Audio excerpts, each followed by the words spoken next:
Bukod na yan, Umi, tawag ka dyan, Maki Mi. Ilan taon niyo po ba? Ano to, brown?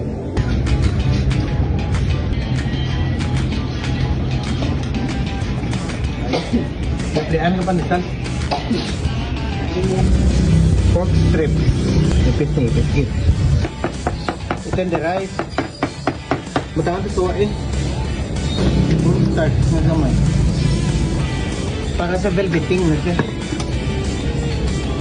Salot ako yun. Lapuit lang. Saan mo? Hangin mo.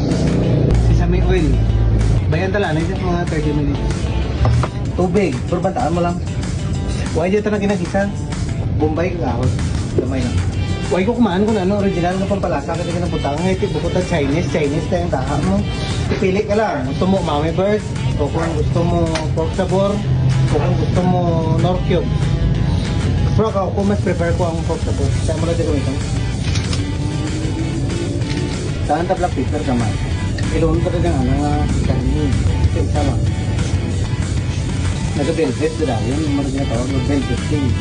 Kung madalon dito tubig mo, malutaw na akong madalon. Kung nakulangan ka kalapot, nadugangan mo ka corset pag ito kung mo kasama. Itlog, dati yan. Isa lang. Then yung pagkamaan ka daha, patyan mo rin. Tiraw-tiraw. Ayos. Dayon, amo palang dapat putang natin kami. Kaya ilaw. Mga noodles of your choice. Na. Oy, ang guys dahon. Gamay lang. Why naman mo? Spring on. Amo rin dyan aton nga Maki Mi. Comment lang dyan niya nakamaan ka dyan. Kung takto man niya daha ko.